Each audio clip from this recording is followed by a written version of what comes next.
Magandang hapon po sa inyong lahat. Sa ngalan ng Ama, ng Anak, at ng Espiritu Santo. Amen.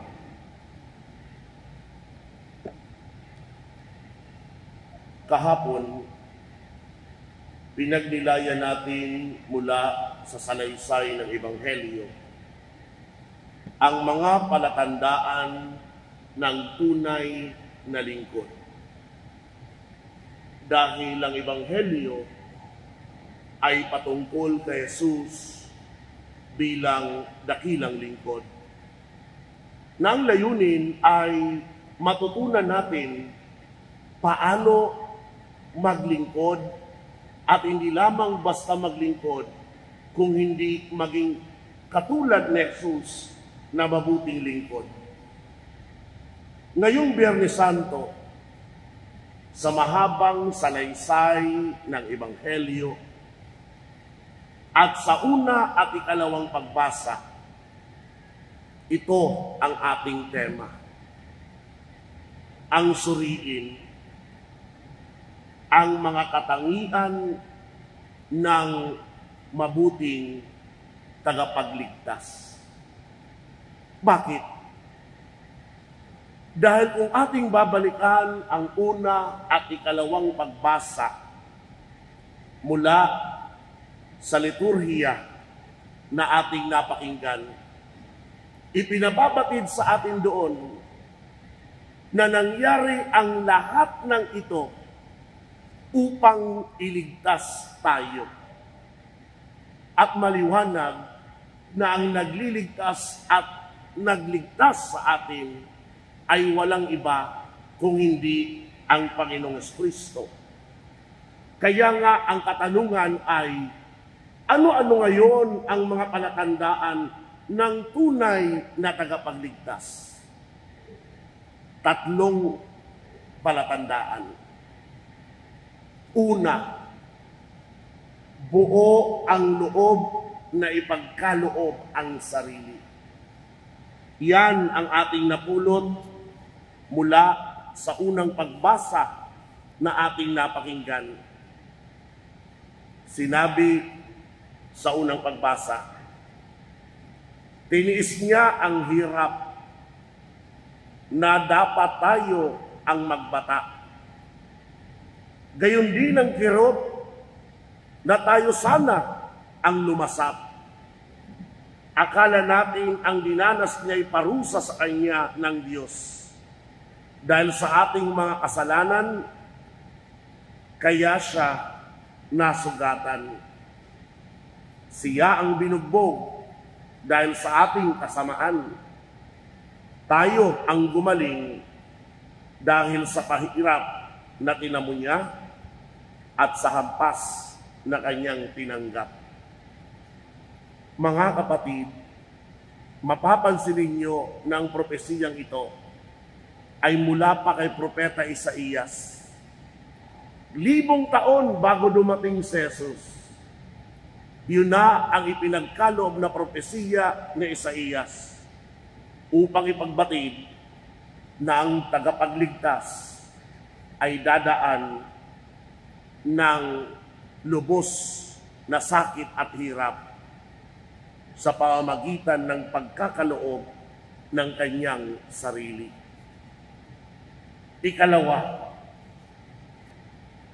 ang ikalawang katangian ng tagapagligtas ay nagpakasakit para sa ating kaligtasan. Yan ang ipinababatid sa atin sa ikalawang pagbasa. Winika ng ikalawang pagbasa, nung si Jesus ay namumuhay rito sa lupa, siya'y dumalangin at lumuluhang sumasamo sa Diyos na makapagliligtas sa kanya sa kamatayan. At dinilig siya dahil sa lubusan siyang nagpakumbaba.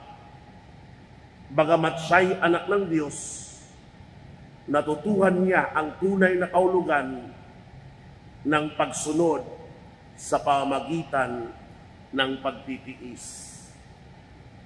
Tayo, kung tutuusin, ang dapat parusahan dahil sa ating mga pagkukulang, dahil sa ating mga kasalanan, subalit si Jesus ang nagtiis, ang nagpakasakit, ang nagdala ng hirap para tayo ay makakamit ng kaligtasan. Pangatlo na palatandaan mula sa mahabang salaysay ng Ebanghelyo. Ito'y tumutukoy ngayon sa ginampanan ni Jesus na pagiging biktima. Paano nga ba niya ginampanan? Hindi ko alam kung anong inyong nararamdaman habang inyong pinakikinggan ang salaysay na nangyayari o na nangyari nung si Jesus ay pinasakitan. Marami kong tutuusin. Masasabi nga natin lahat ng naroon sa kanya. Bakit? Una, siya'y pinagapos. Ikalawa, siya'y pinagsasampal. Siya'y pinagtatwa. Siya'y pinagpalit. Siya'y pinutungan ng koronang tingi. Siya'y pinaghahampas. Siya'y pinapasan ng mabigat na krus. Siya'y pinako sa krus. Siya'y pinaranas ng uhaw. Siya ay pinahiya. Siya ay pinasakan ng balaraw sa tagiliran. Lahat ng kinuha ni Jesus. Mga kapatid, kung ito ngayon ang tatlo na palatandaan ng tunay na tagapagligtas, na kung saan si Jesus nagpakasakit, nagpakahirap hanggang sa mamatay sa krus. Ano ito para sa iyo? Ano ang silbi ng lahat ng ito para sa iyo? Nakakalungkot minsan, pero nadadala tayo sa takbo ng mundo na kapag hindi Semana Santa, normal ang buhay natin ng pagkakasala. At nakakalungkot pa, ang pagkakasalang iyan ay paulit-ulit na nagagawa. Hindi ba tayo nahihiya na ang anak ng Diyos ang kailangan magbata ng ating mga sala? Sa loob ng mga araw na ito na tinatawag nating mahal na araw, sinisikap ng maraming Katoliko kung maaari magbagong buhay, kung maaari gumawa ng kawang gawa. Kagabi, kung kayo ay nag-alay lakad, o di naman kaya natanaw ang mga nag-aalay lakad, mapapansin nyo, marami ang nagtatawag na o gumagawa ng karidad. Nagbibigay ng makakain sa daan, umaabot ng maiinom na tubig. Ang tanong ko, bakit kaya nating gawin yan sa mga panahon ito? Pero bakit sa ordinaryong araw hindi natin magawa? Ang pinapasalamat lang natin doon, may konsensya pa naman pala ang tao. Bakit? Kayang gumawa ng mabuti at iwasan ang kasalanan sa mga panahong ito. Pero alalahanin natin, ang buong isang taon ay may 365 araw. Sa loob ng araw na iyon, 7 araw lang ba tayo na magpapakabuti at magbabagong buhay? Pero pagkatapos ng mga araw na ito, babalik ulit tayo sa pagkakasala. Sana mga kapatid, sa araw na ito na pararangalan natin ang banal na krus, na kung saan paalaala sa atin bilang mga Kristiyano, na ang krus hindi palamuti, na ang krus hindi lamang tanda kung kanino ka nabibilang na relihiyon. Ang krus ay tanda na ang anak ng Diyos nagpakasakit at namatay sa iyo. Sikapin natin, kapag nakikita ito, kapag tinitingala ito, ang pumasok sa ating isipan, ang pumasok sa ating puso, iisa lang, ang mahiya dahil tayo ay patuloy na nagkakasala. Mula sa kahihiyang iyon, sana magkaroon tayong kapasyan sa buhay at kaya nating sabihin, O Panginoon ko, ako at ang aking mga kasalanan ang naglagay sa iyo sa krus na iyan. Mula ngayon, kinamumuhian ko ang pagkakasala. Mula ngayon, humihingi ako sa iyo ng biyaya na kung dumating man ang mga tukso upang ako'y magkasala, maging matatag nawa ang aking pasya na hindi pagbibigyan ang anumang sala. Mga kapatid, kapag yan ang ating nagawa, si Jesus na nagligtas sa atin ay magagalak dahil ang kanyang ginawang pagpapakahirap nagkaroon ng bunga.